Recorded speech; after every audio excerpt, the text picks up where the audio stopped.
真的从来没有打过这么变态的局。不管从什么角度来看，这把游戏都很变态，并且还属于是越打到后面越变态。接吻高手，当看到这个名字时，我已经开始兴奋起来了。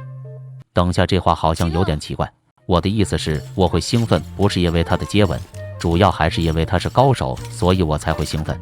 而事实证明，相比于我们家的接吻高手，还是对面的震动高手更高手。这波我全程静不绕后。啊，这炮啥意思？当看到他在我脸上打了一炮时，起初我还以为这一炮放的应该只是巧合罢了。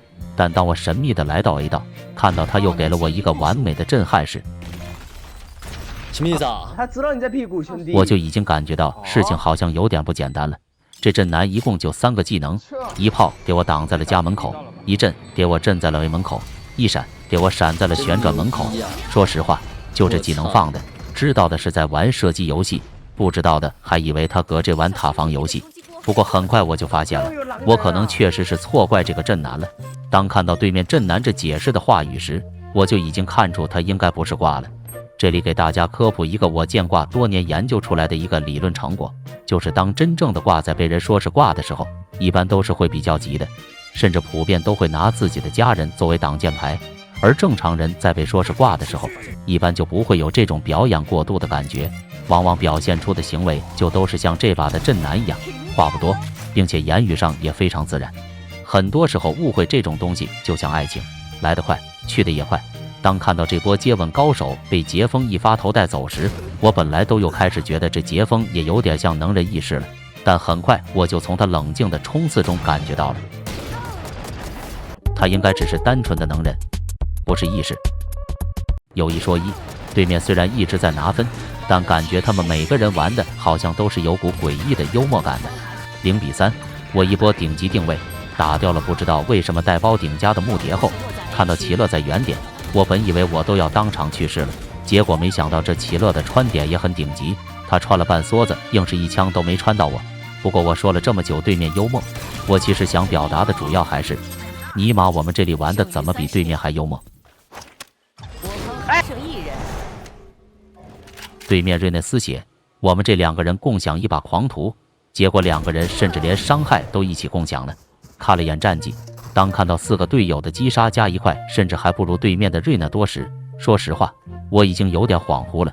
明明我感觉对面也不强的，但不知道为什么我打的像是1个人的顺风，而队友打的则像4个人在顺风，每个人都送的又快又急。长时间的不拿分后，看得出来队伍里的人已经有点神志不清了。看到家里的木蝶和杰峰不知道在发什么神经，一直在细节开麦不说话。老实讲，其实我都已经对这局游戏不抱有任何期望了，但没想到没想到刚刚木蝶和杰峰开麦不说话，好像不是在发神经，而是他们2个人正在用一种独特的方式进行神交。他们2个神交完后，实力突然就变得陌生了起来。看到木蝶和杰峰就像突然插 U 盘了一样，实力突飞猛进，完成觉醒。作为队伍的击杀第一，此刻我的杀戮欲望也再次被点燃了。2比5，看到对面打了，我先是一波丝滑的静音连跳来到10强，随后抓了个对面跟队友打起来的泰敏，先用刀划3下墙，然后再掏枪直接暴力破墙，突然进场。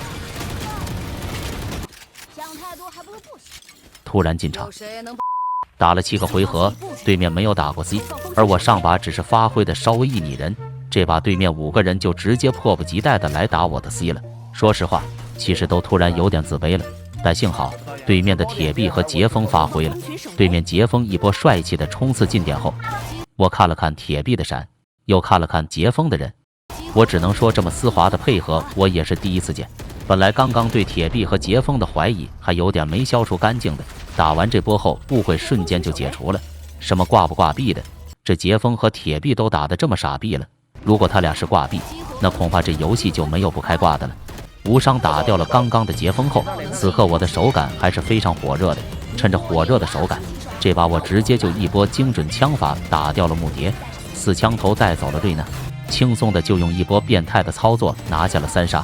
不过虽然这波我的操作很变态，但看得出来家里的这个木蝶好像比我的操作还变态。他刚刚看到对面木蝶开着大招在我们脸上乱晃，他接下来也是说了句没点阅历真想不出的比喻，感觉像演员没穿内裤出门，兄弟，刚刚在包点，随便。这突然说什么了？这什么逼比喻？有一说一，家里这木蝶已经多少是有点猥琐了。本来刚刚的心态还很平静的，听完他有点不是很绿色的比喻后，当场就给我整的心跳加快，枪法都变得有点燥热了。一个人的思想如果变肮脏了，那就得看点童真的东西净化下心灵。听到家里有猫叫，我也是果断决定看会可爱猫咪陶冶下情操。看了一会后，应该说效果还是很好的，不仅枪法又重新变得冷静了起来，甚至好像连运气都变好了。我这波拆包腐化球刚好没有波及到我的同时，对面混烟穿了我半天，硬是一枪都没有混到我。而跟我的狗运形成了鲜明对比的，就是我们家的黑梦。旁边的黑梦只是上去拆了一下包，就当场眼前一黑，开始做梦了。只能说在绝对的运气面前，实力还是显得微不足道的。只要运气到位了，我甚至瞄着别人身体中间的头打，子弹都能精准地飘到上面的头。看得出来，可能是被我恐怖的狗运震惊到了，所以下半场一个没杀的一绝，也是想要体验一下我的这把沾染上了我的狗屎运香味的数位皮肤。不是我说，像这种杀不到人就要换皮肤的行为，其实说白了就是弱者实力才找的借口罢了。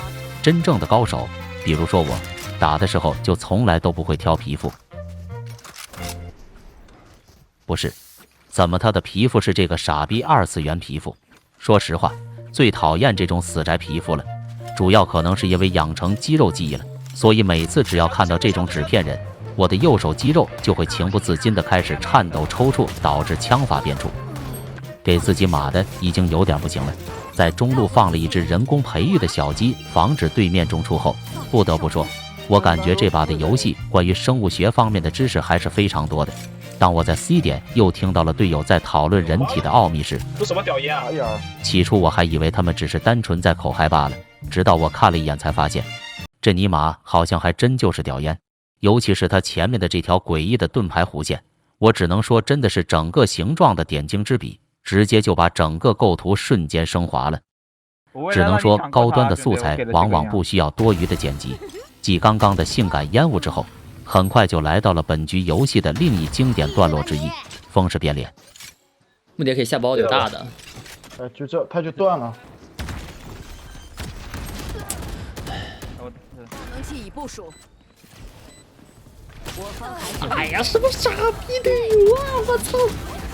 好枪好枪，哥们，牛逼牛逼牛逼！正如我上半场说过的，误会这种东西来得快去得也快。上半场觉得截锋铁臂是挂，打个几把误会就解除了，而下半场还觉得队友很菜的，没想到很快误会也解除了。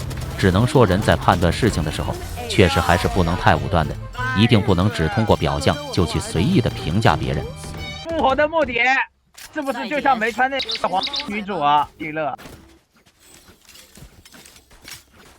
不过该说不说，这木蝶我敢肯定他就是真猥琐。这把的游戏不管从什么角度来看，真的是感觉越玩到后面越变态。听完木蝶常规的不健康言论后，我本以为这个木蝶已经够变态了，但没想到这把打完后我出去一看，竟然还能有更变态的。家里的一绝叫接吻高手，而他下面的齐乐叫想亲你的嘴。刚刚的木蝶我忍住了，看到这一对后我是真有点忍不住了。我仿佛已经能想象到两个人在互啃嘴巴的样子了。当然这些其实也还不是最变态的，最变态的还在后面。看到这个铁币了吗？我的意思是，没想到这币养的铁币还真就是那个挂币。我搞不懂，他明明是挂，为什么这把还能让我们赢？